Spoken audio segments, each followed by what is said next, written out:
Hi everyone, welcome back to another video. My name is Rohit Ahuja and I have cleared many banking exams throughout my journey. आप सबको पता है कि SBI clerical prelims का exam over हो चुका है, सारी शिफ्ट्स में सारे डेज का एग्ज़ाम हो चुका है कंप्लीट और अब आ गई बारी मेंस की। तो मेंस की प्रिपरेशन स्टार्ट करने से पहले बहुत बच्चों के मन में डाउट है कि हमारे इतने अटेम्प्ट्स हुए हैं, हमें मेंस के लिए प्रिपेयर करना चाहिए या नहीं। तो सबसे पहली चीज़, अगर आपको डाउट है कि आपका मेंस क्लियर होगा या नहीं, तो आपको मेरे हिसाब से एनालिसिस करना चाहिए थोड़ा सा। लास्ट ईयर अपने स्टेट से अपनी कैटेगरी की वैकेंसी आपको निकालनी पड़ेगी कितनी थी और उस टाइम कट ऑफ कितनी गई थी, और इस ईयर की कितनी वैकेंसी थी, उस हिसाब से आप अंदाजा लगा सकते हो। सिर्फ लास्ट ईयर नहीं, लास्ट टू लास्ट ईयर 1 या 2 साल का आप ऐसे एनालिसिस कर सकते हो। मान लो वैकेंसी पिछले साल से बड़ी है, तो ज़्यादा चांसेस हैं कि कट ऑफ थोड़ी सी कम जाएगी, क्योंकि ज़्यादा बच्चे सिलेक्ट करने हैं तो कट ऑफ थोड़ी सी कम रहेगी, है ना। तो उस हिसाब से आप अंदाज़ा लगा सकते हो कि आपके अटेम्प्ट्स कितने थे और आपको आगे मेंस के लिए प्रिपेयर करना चाहिए या नहीं।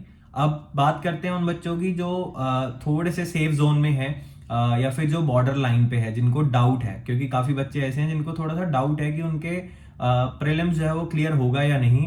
बिल्कुल बॉर्डर लाइन पे है, वो एक्सपेक्ट कर रहे हैं कि कट ऑफ उतनी ही जाएगी जितने उन्होंने अटेम्प्ट्स करे हैं, थोड़े से ज़्यादा अटेम्प्ट्स करे हैं, 2-4। तो सबसे पहली चीज़ उनको माइंड में ये रखनी चाहिए कि ऐसी सिचुएशन अगर आ गई कि उनका प्रीलिम्स क्लियर हो गया और उन्होंने डाउट की वजह से मेंस की प्रिपरेशन नहीं करी हुई, तो सोचो कि प्रीलिम्स क्लियर होने के बावजूद आप मेंस के लिए एक अच्छा अटेम्प्ट नहीं दे पाओगे। तो अगर आपको जॉब चाहिए तो आपको कंसिस्टेंटली पढ़ना पड़ेगा, चाहे आपका प्रीलिम्स क्लियर हो रहा है या नहीं।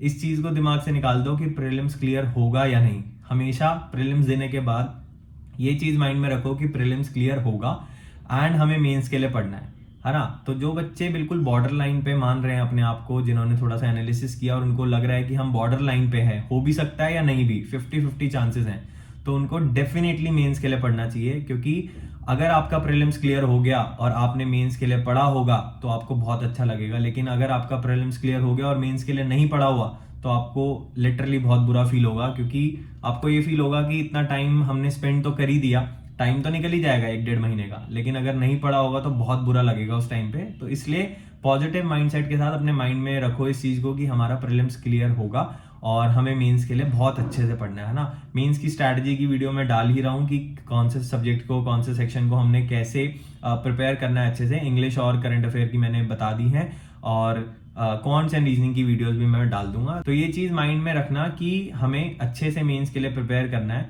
और हमें बहुत अच्छे से प्रिपरेशन करके एक अच्छा खासा अटेम्प्ट देना है मेंस में, ठीक है।